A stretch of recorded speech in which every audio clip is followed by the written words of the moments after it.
It is my profound honor to welcome Les Brown to the Gathering Spot stage.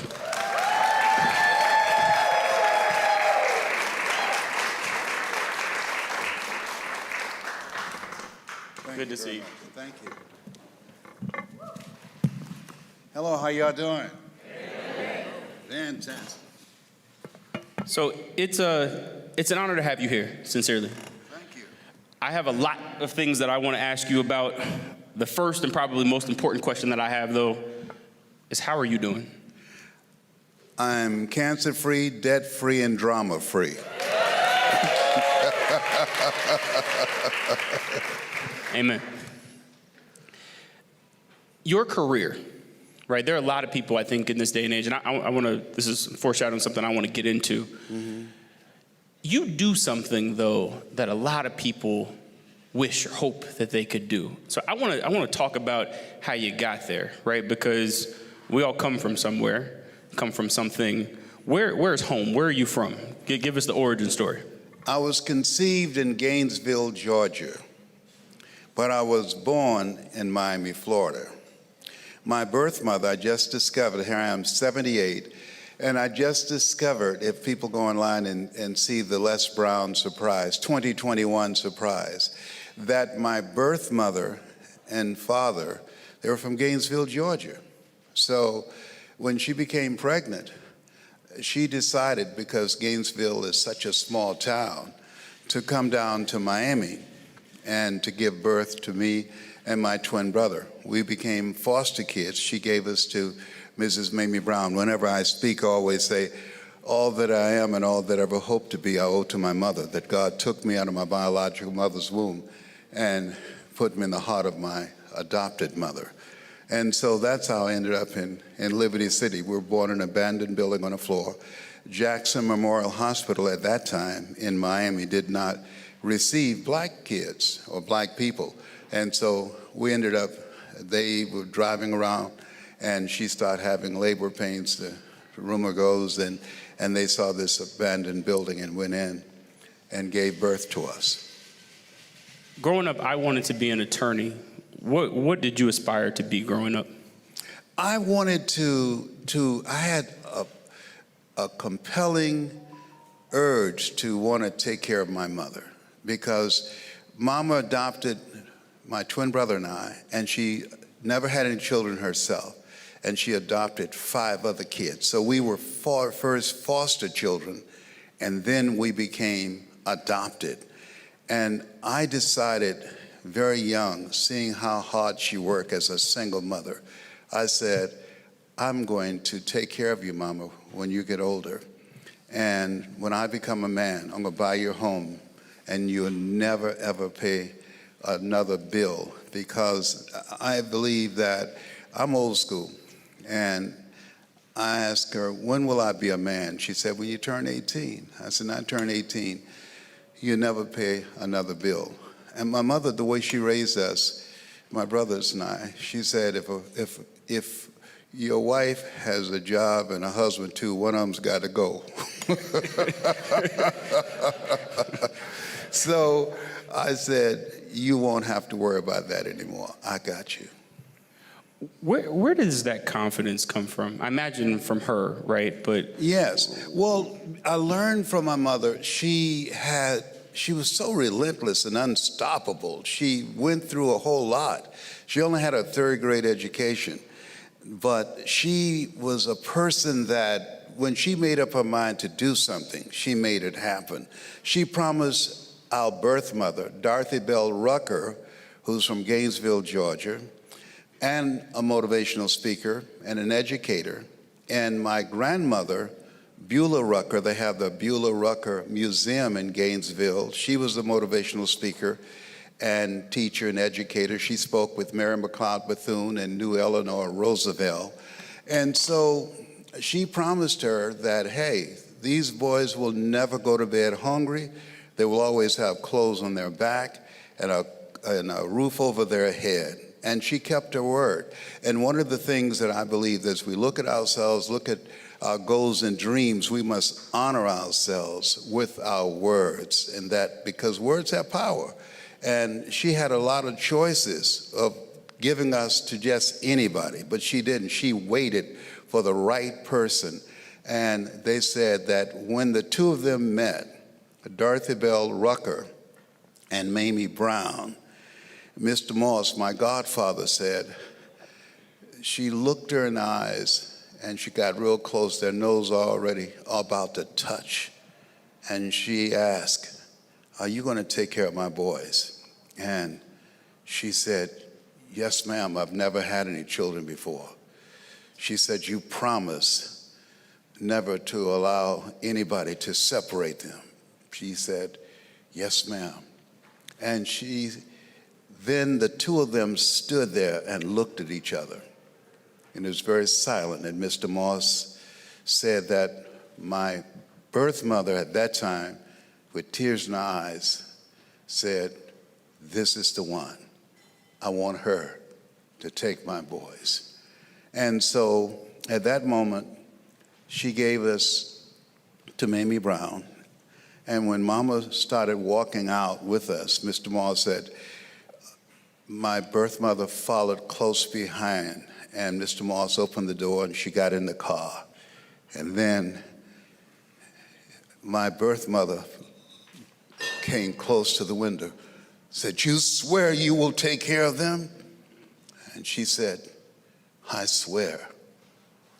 And she kissed us that one last time.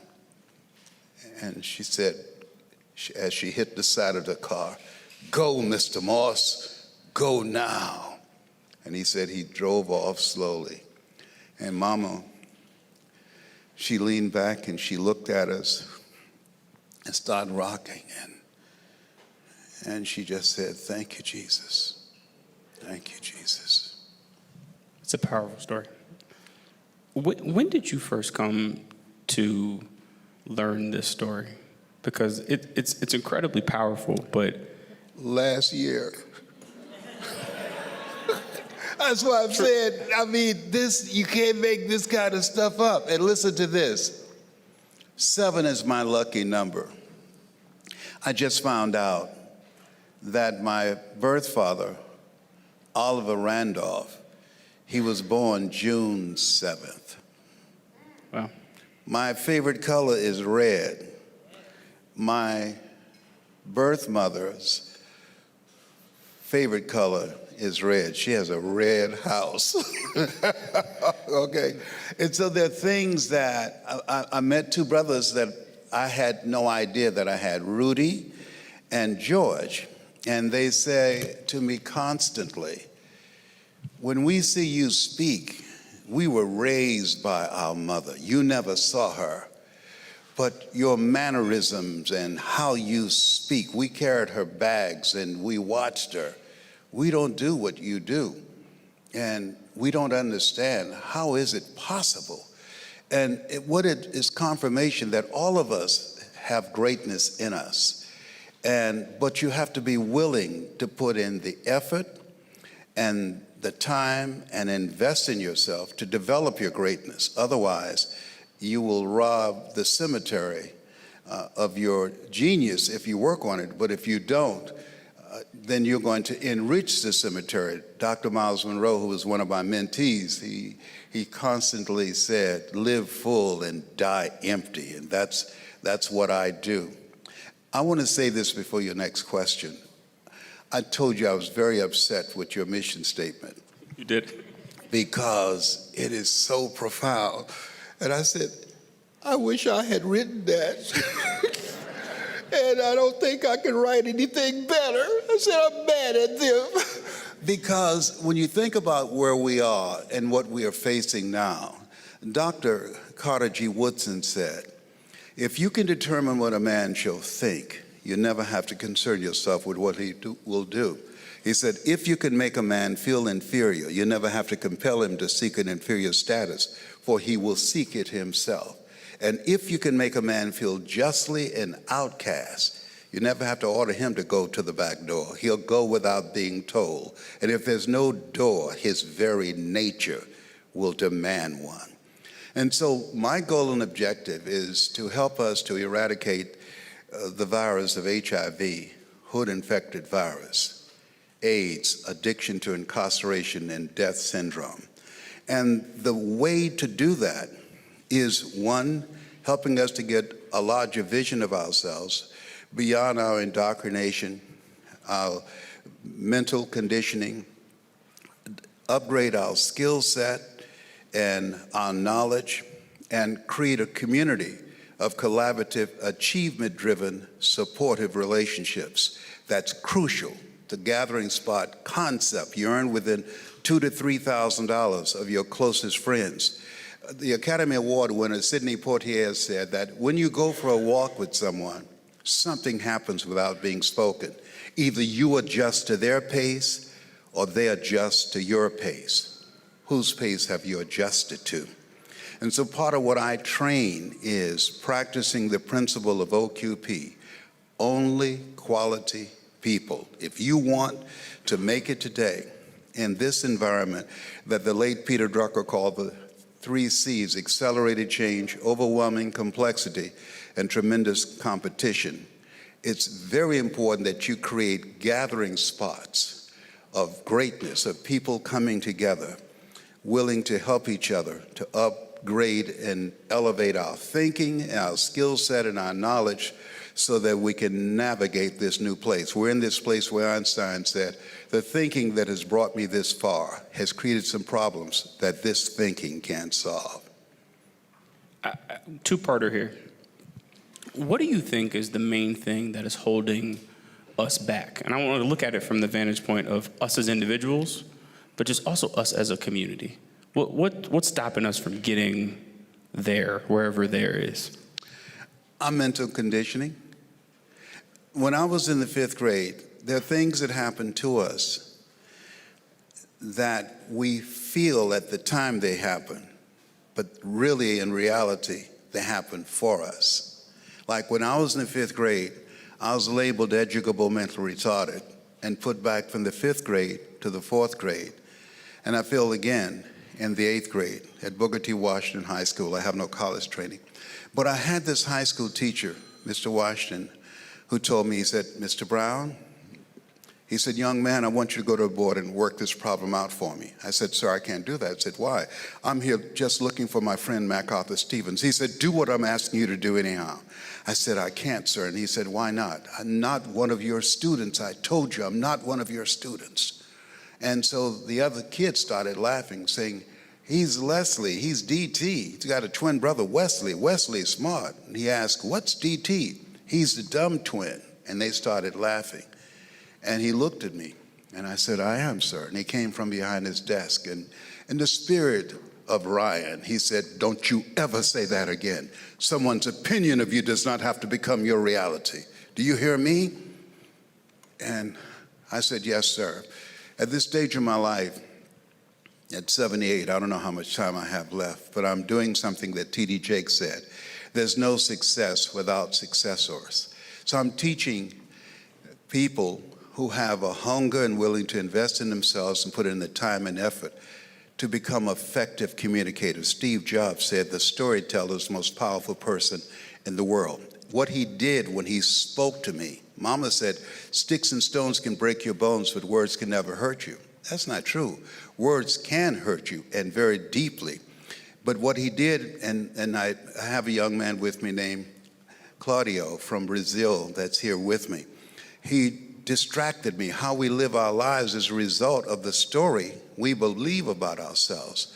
So the gathering spot, what you do when you bring people together around your mission statement, you distract, dispute, and inspire that people who come in here, what they should say to each other before they come in is goodbye. Because if they embrace the philosophy of why you brought this place together, they will leave the person they are at that time outside. My favorite book says, if a man is to gain his life, he must lose his life. And so in order for us to achieve the things that we want to achieve, we've got to be willing to make a radical change within ourselves in order to become the kind of person that can achieve the goals that we envision for ourselves, because you don't get in life what you want, you get in life what you are. So as you look at yourself and your goals and your dreams, engaging in a process that will transform you and allow you to step outside of your abuse or your circumstances or the adversities that you've faced and be able to become, as Mother Teresa would say, a pencil in the hand of God and start writing a new chapter with your life. I hope that y'all are taking notes, because Lord knows I wish I had a notepad up here.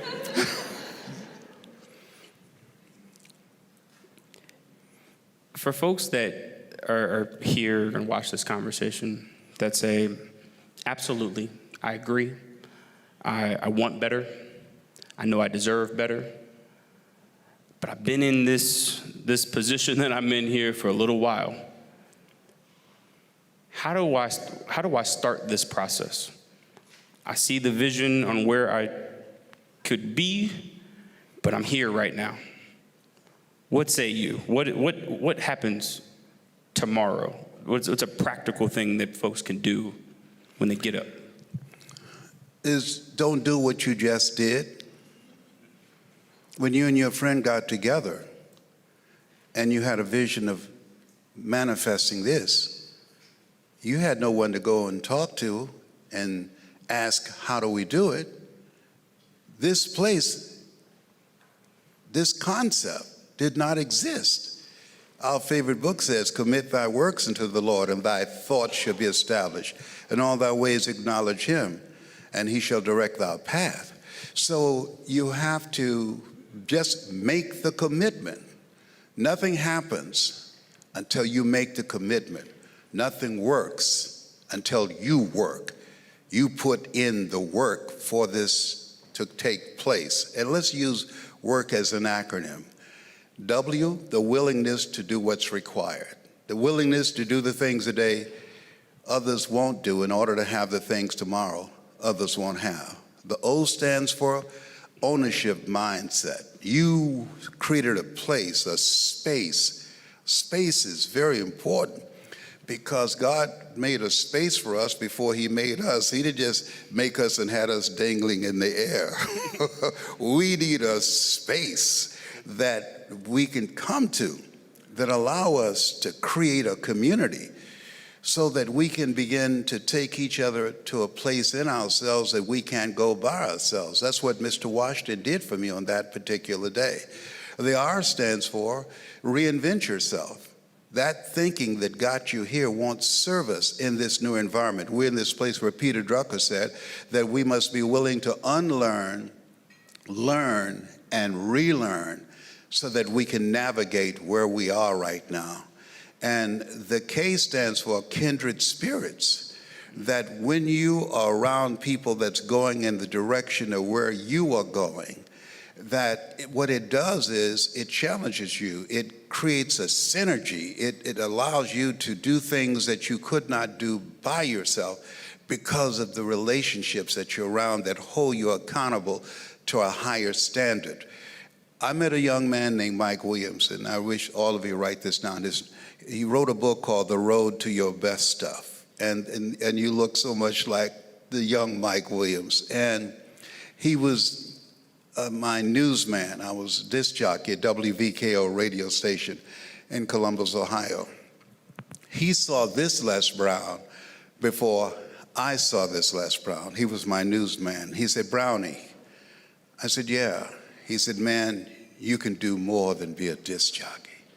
It's very important for you to have someone, and this is the value of the gathering spot, a positive connection that will believe in you until your belief kicks in. And I said, come on, Mike. I couldn't imagine what he told me I could do. He said, man, you can change people's lives around the world. I said, are you kidding me? At that time, I was LB Triple P, Les Brown, your platter plant popper. There were none before me, and there will be none after me. Therefore, that makes me the one and only.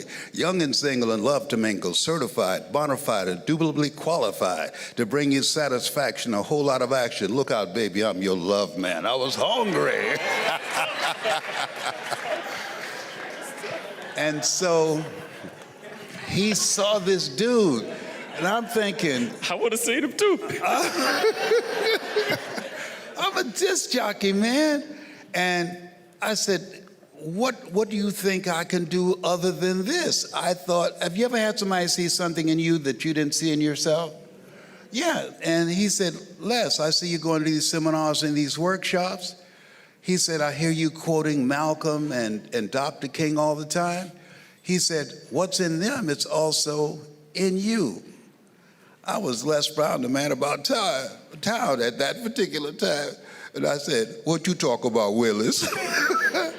But he worked with me. We're still together to this day. And he helped me to begin to see what he saw.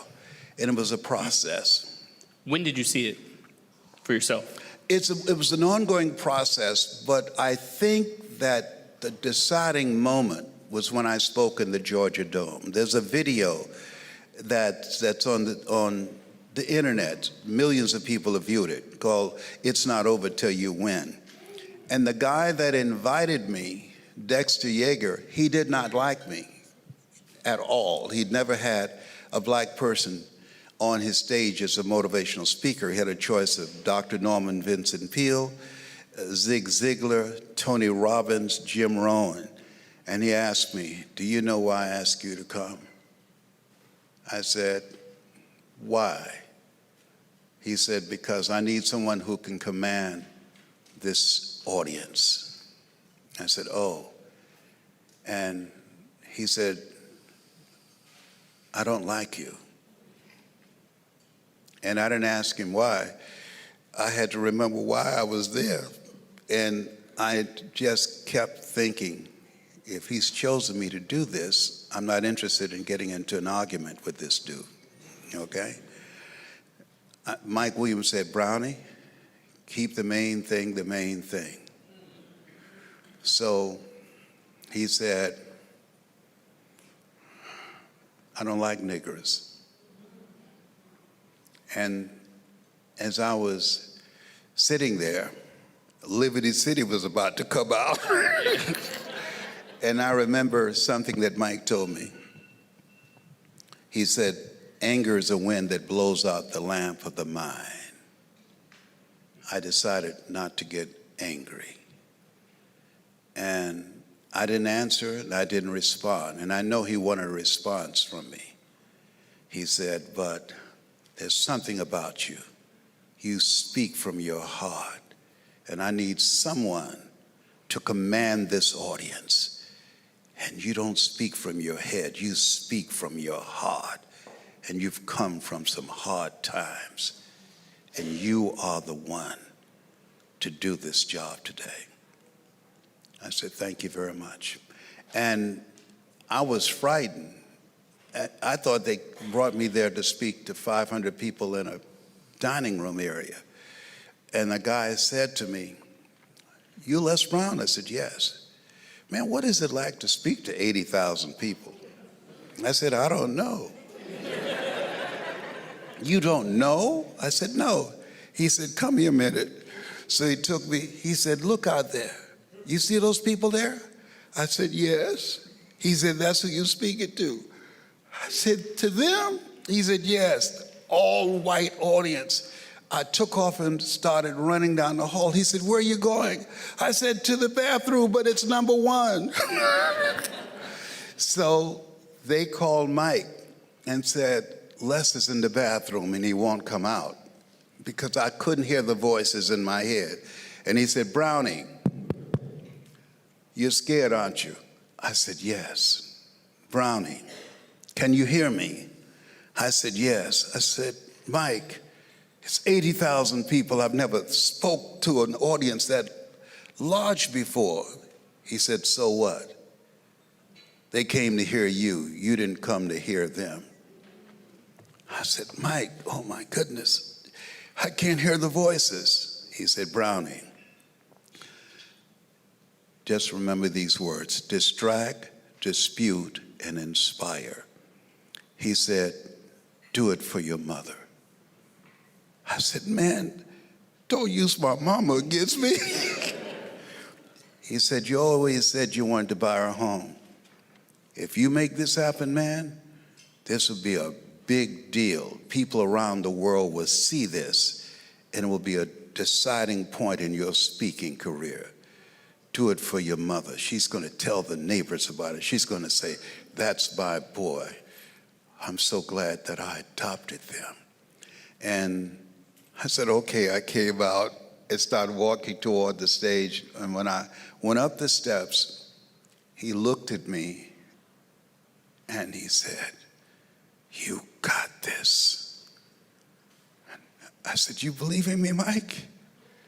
He said, yeah. You can do this. I said, thank you, man. Because I never had a father. He's just 2 years older than me. But he's like a father said to his son, you can do this. And I felt it in my heart. And I took that microphone and I went out there and I wore him out. I absolutely feel the need to applaud, because if y'all haven't,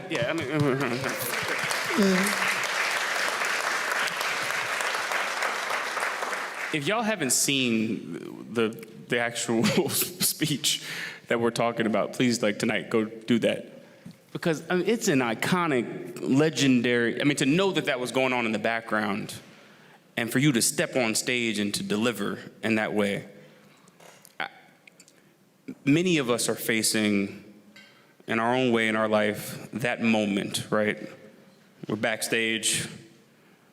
Some of us have someone that's cheering us on some of the time. Many times we don't.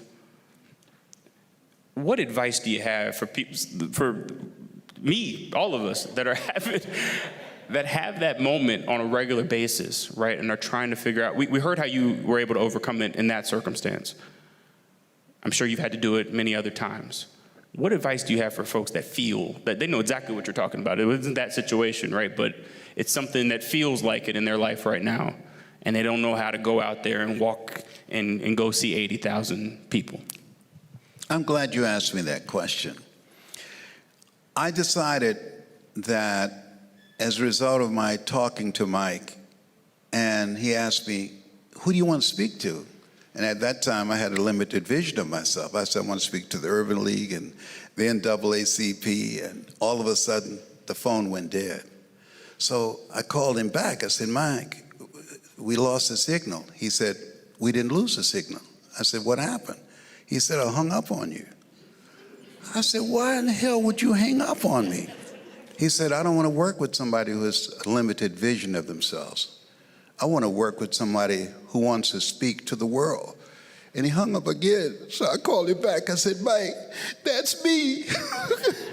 Can you help me? And one of the things I believe, ask for help, not because you're weak, but because you want to remain strong. And a lot of people won't ask for help because of pride. Pride cometh before a fall. Because of ego. Ego means edging God out. And so he asked me, are you coachable? I said, yes. He asked me, are you willing to put your money where your mouth is? I said, yes. And I was willing to invest in myself. And when Warren Buffett, I studied the lives of successful people. Warren Buffett, when he graduated from college, the first thing he did, he took a communications course. Mr. Washington said to me, you want to make it? Develop your communication skills, because once you open your mouth, you tell the world who you are. And so I saw the value of investing in myself, and I saw him speak, and I'm encouraging those of you who want to speak, find someone that you admire that's doing it on the level that you want to do it on, because you want to learn from someone who's been there, done it, that can shorten your learning curve. And so I loved how he used quotes, humor, and statistics. And I said, man, can you teach me to do it like you do it? And he said, if I'm a good coach, you'll be better than me. I said, Mike, I'll never be better than you. He said, yes, you will. And he was right, ultimately, because he said, when I give you what I got plus what you got, you're going to go further than I have. And so when we look at ourselves, what's very important, that we discipline ourselves to take control of our minds. We're living in the distraction economy. There are all kinds of things that can distract us now. Artificial intelligence, Chat GPT. And so Chat GPT, to me, when you think about that, just that acronym, G stands for growth mindset. That the gathering spot is about expanding your mindset. Robert Schuller said, you either expand or you are expendable. The P stands for passion. Do what's in your heart. We've been conditioned and trained and indoctrinated to look for a job. Follow what's in your heart. Where your heart is, there your treasure is also. Live a life that will outlive you. And the T stands for tenacity. Whatever you're going after, you're going to get some pushback. You're going to have some failures and disappointments. And Willie Jolly, a young man that I trained, he had a book called A Setback is a Setup for a Comeback. I've got a saying, if life knocks you down, try and land on your back, because if you could look up, you can get up. And so we're now in this space where it's the greatest, incredible time for us to do some incredible things. And what you have done, you and your partners, is so very important. Unless things change, unless people can get this concept, between now and 30 years from now, it will take 280 years for us to develop economic equity. It will take Latinos 70 years. A white high school dropout, according to the Federal Reserve out of Milwaukee, will create 3 times more wealth than a black college graduate. My new book is called You Gotta Be Hungry. They said that my birth mother, my grandmother, she was hungry to learn, and she taught herself how to read from the newspaper that was used on the walls in Gainesville to keep them warm from the winter. They were sharecroppers. And so as we look at ourselves and look out at our goals and dreams, this is the time. We have all the tools that we need and some. People talk about we're going through some tough times. And I like what Shakespeare said. It says, nothing is neither good nor bad, but thinking makes it so. When you think about what Weldon Johnson said, stony the road we trod, bitter the chastening rod, felt in the days when hope unborn had died. Yet with a steady beat have not our weary feet come to the place for which our fathers sighed. We've come over a way that with tears have been watered. We've come treading a path through the blood of the slaughtered. We are the descendants of the ones that would not die.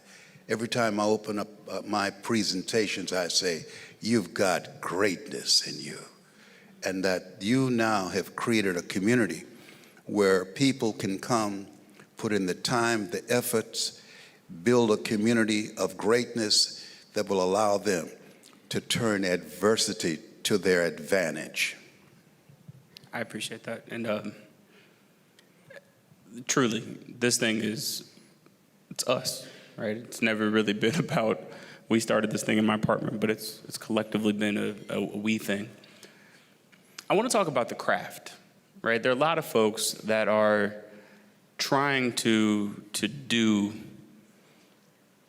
and it's embarrassing, right? Because they can't do you. You are. They don't have to do me. All they have to do is do them. They're not doing them very well in this. For folks that are interested in like the precision of the craft, right, of speaking well, what advice do you have for folks that want to take that journey? You've mentioned that you're mentoring a couple of folks, but what does it take to be good at being good? First of all, we don't have the luxury of being good. We have to be great in whatever we do. So what Mike was saying, Brownie, I don't want to prepare you to be a black speaker. I don't want you to pigeonhole yourself. I want to train you how to speak to the world. This is how I train people. And what's very important is to get coaching from someone who has done what it is you want to do and overcome the odds. One of the things about any industry is that I looked and I started watching all the speakers that were out there, and I was looking for what is it that I can bring, and you and your team did that, that's going to be different, that's going to be unique, that's going to operate out of the thinking of Henry David Thoreau, who said, do not go where the path may lead, go where there's no path and leave a trail. You wanted to have something that will stand out and be unique. And so what I noticed that all of these light expression people were giving speeches, giving information from the book, Think and Grow Rich. Well, if information could change people, everybody would be skinny, rich, and happy. What made me stand out, I gave a speech about wanting to take care of my mother, a heart-centered speech, and shared with them the methods and the techniques, the setbacks, the failures, and the victories that I had to overcome within myself and outside of myself to be able to get on stage with people who had PhDs and MBAs that I did not have and be so impactful. And this is the kind of economy that we have now, that the world is so noisy that you have to have the skill set and know the rules of communication to distract, dispute, and inspire, to distract people from their current story. And as you present it, using the techniques and strategies that I teach them, they dismantle their current belief system and inspire them to have the courage to turn the page and create a new chapter in their lives.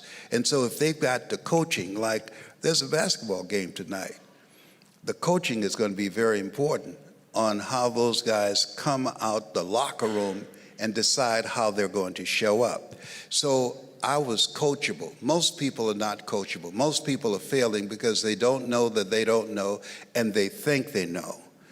But what's very important to me, not only effective communication skills, but what's important that I was impressed when I saw your video and I've been listening to the stories, because I don't go anywhere without doing my research. Your character. T.D. Jakes has a saying, Lord, don't let my talents take me where my character can't keep me. And so you aligned yourself with some people who have similar values. A lot of people talk about making money. 85% of the people who win the lottery lose it. And so, but having the kind of character, discipline, Socrates said, the undisciplined life is an insane life. To put in the time, the effort to study, to read. I disciplined myself to read, to study the various industries. I'll never forget, I spoke for Procter & Gamble. And when I spoke for them, there was another convention going on. And it's a pharmaceutical company. And so someone from that company saw me and said, can you come speak to our group too? And the reason they did is because of how I custom design my presentation. When I work with speakers, I teach them, never let what you want to say get in the way of what your audience needs to hear. And all that get understanding. And so the majority of speakers, they go around with a memorized script that they drop on an audience. And they see the audience as a transaction. I see the audience as candidates for transformation. And my goal is to give them the tools that allow them to manifest that new vision that they see of themselves. When I was coming along, you're too young to know this, but there was a comedian, Flip Wilson, who said, what you see is what you get. You know? Okay, you ever used to talk about Killer. Killer Mike was not the first killer, okay? And so that the reason that people are challenged now, We're going through a crisis. Crisis in the Chinese language means danger, but it also means opportunity. In the 19th century, there were 1,000 millionaires. In the 2020th century, the beginning of the 2000th century, it's over 10 million. What has changed? The expansion of our minds, our information, our skills, and people getting together to do what you and your partners have done, to create something that eye has not seen, ear has not heard, nor has entered the heart of mankind what God has in store for you.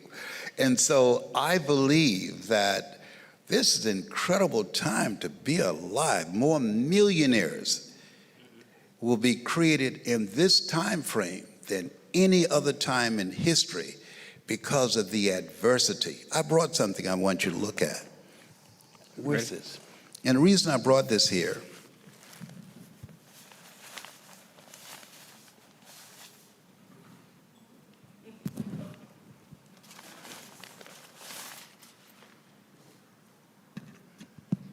Walt Disney had a nervous breakdown because his business partners stole his idea, his cartoon, Oswald. This is Oswald, the friendly rabbit. Now keep in mind, on the other side of adversity, that gives birth to tremendous opportunity to create something better. Universal Studios said, hey, you made that while you were working for us. We own it. They took it from him. He focused on, I got to do something else. That gave birth to Mickey Mouse, the happiest symbol in the world. Okay? So Marion White said that in life, when we don't have enough vision and courage to know that we have outgrown a situation and it's time to move on, life will move on us. 300 million people are going to lose their jobs because of artificial intelligence. But I say 300 million people are going to be freed up to become entrepreneurs so they can live their dreams rather than their fears. Yes. One more question that's just connected to it has been obvious for now decades, the breadth of knowledge. You have to be a furious consumer of all types of information. Would you agree that that is becoming a lost art? Or do you see, I don't see folks doing what you're able to do. People who don't do what I do have skinny children. You've got to be willing to learn. I mean, just think about this.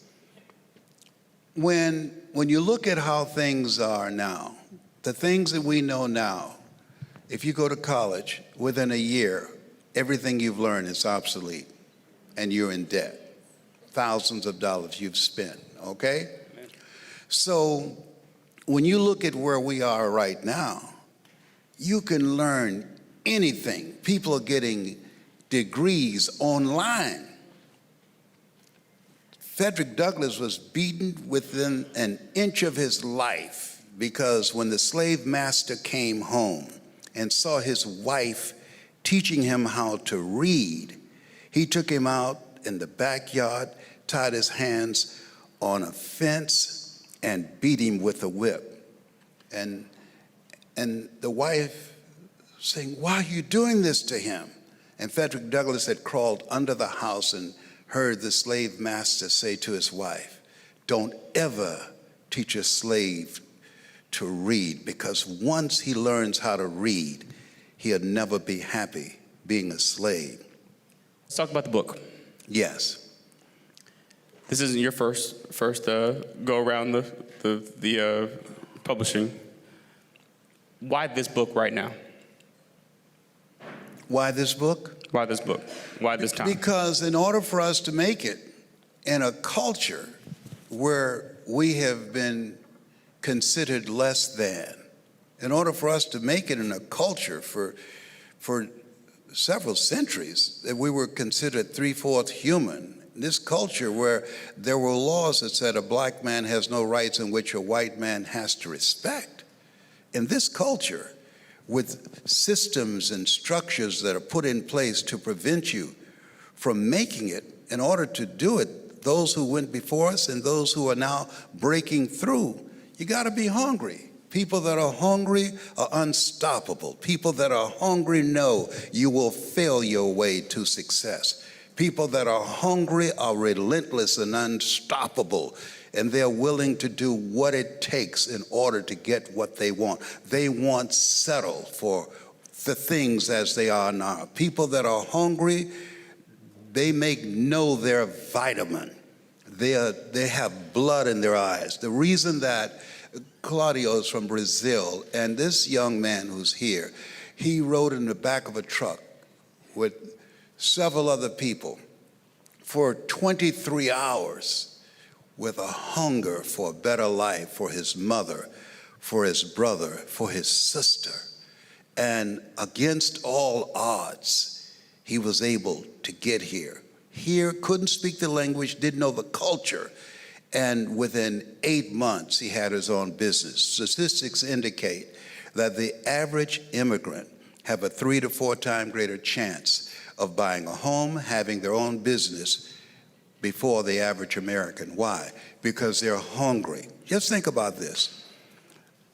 Alonzo Herndon, his parents, they were slaves. He was a slave. And then they became sharecroppers. But he had an ambition. He wanted more. And he trained himself how to cut hair. And he had high standards, just like you and your partners. So he had a barbershop that was called the Crystal Palace. He had chandeliers in a barbershop. All the barbers were black, but because it was so high quality that white people, the power structure, the politicians, wealthy people came there to get their haircuts, all right? Because of racism during that time, he couldn't get a haircut in his own barbershop. Now, I speak all over the world. I probably get, this is the second event to a black audience that I've spoken to. Tavis Smiley invited me, and you invited me. In my career, listen to me. In my career,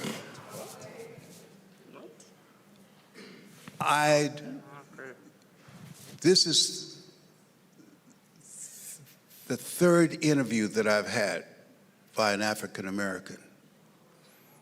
In my career, I have no speaking engagements being invited to speak to African Americans. None. Oh, don't applaud that. Yo. But they hire comedians.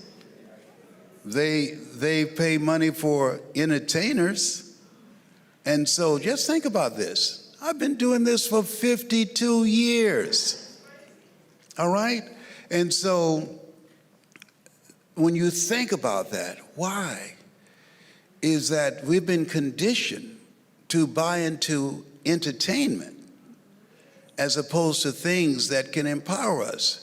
Your vision, just think about this. Your vision for this place was not where people can just come and gather and be entertained. You wanted to have a place that people can engage in a process that will decrease the level of their unconscious self-hatred, to increase their sense of deservingness and have a sense of mission and purpose and direction with their lives. And God asked Adam, Adam, where are you? That was not a position question. You want to know, where are you in terms of your thinking? Life is God's gift to us, and how we live our lives is our gift to God. Everybody here, you and I, we were chosen out of 400 million sperm. You have something, you have something, you have something, you have something that was not here before we showed up. We were not sent here to be groomed to get a job. We were deployed because you are a piece of the master. You're a masterpiece. There's something in you that when you don't show up, the world suffers.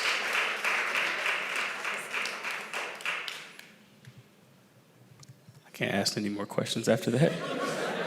Don't come for me. I didn't call an Uber. What are you supposed to say after that? I'm going to transition to questions from the audience. There are 2 mics here. Please tell us who you are and ask your question. Again, you can find them by the 2 pillars here. Don't be shy.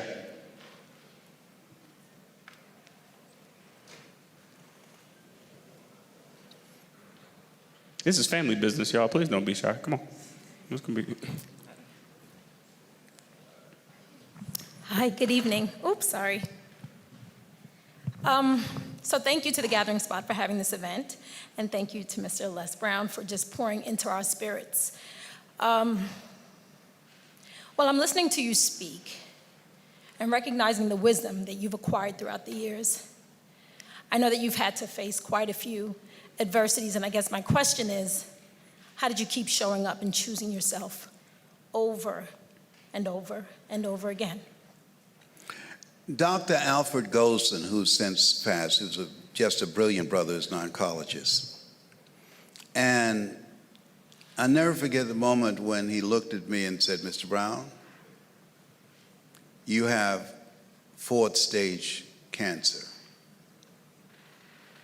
And I asked, is there anything else? He said, it's metastasized to 7 areas of the body. I said, wow. He asked me, why are you smiling? I said, man, 7 is my lucky number. I said, I'm one of 7 children. I was born February the 17th. Joshua marched around the walls of Jericho 7 times. Naaman dipped himself in the river Jordan 7 times. I asked him, is there anything else? He said, yes. And I said, what? He said, and you're ugly too. I said, man, this is serious. Why would you say that? He said, I never tell my patients they're terminally ill. What I say is that my knowledge and my skill set has terminated. I determine the diagnosis. You determine the prognosis. A diagnosis is not a verdict.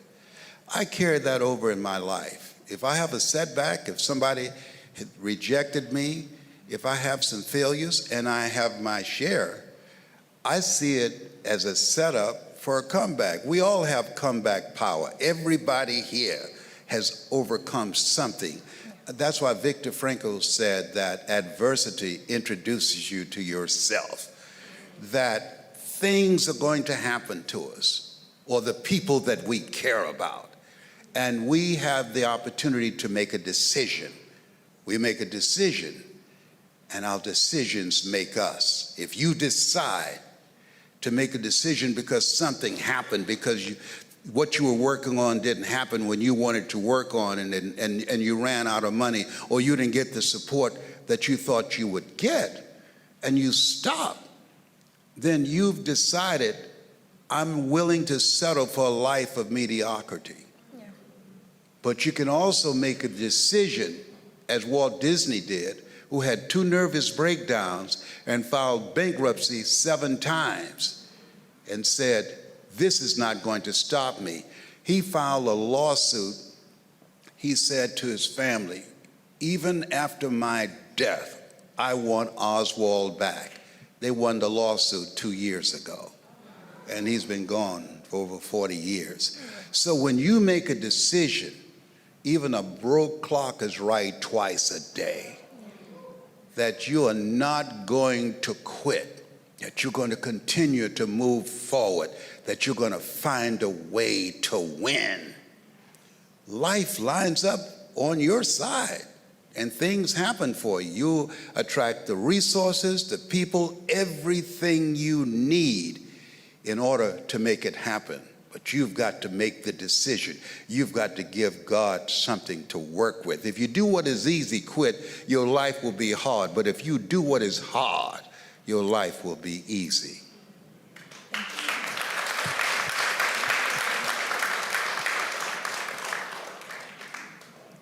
Fast forward to junior high, you came to speak to one of our schools.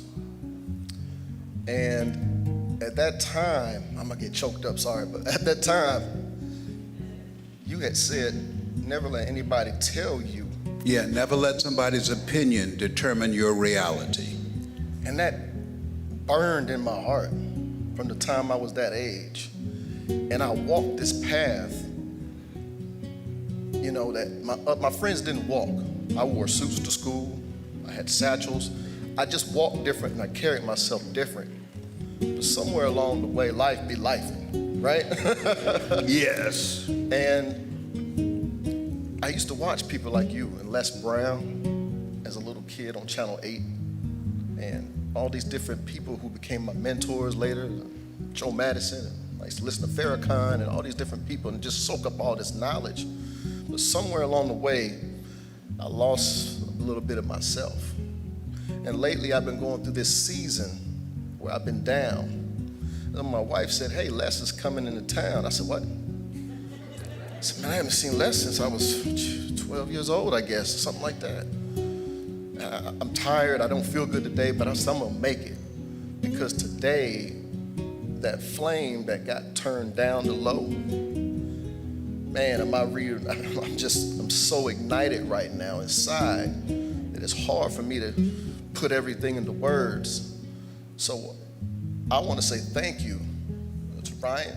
I want to say thank you to Les. Thank you to my wife for bringing me out tonight and saying push yourself forward, because I believe that starting today, my season is changing. Come on now, that's what we talk about. Yes, yes, yes, yes. We have the power to determine that. We have the power. This is a God moment. Give me a hug. Thank you so much.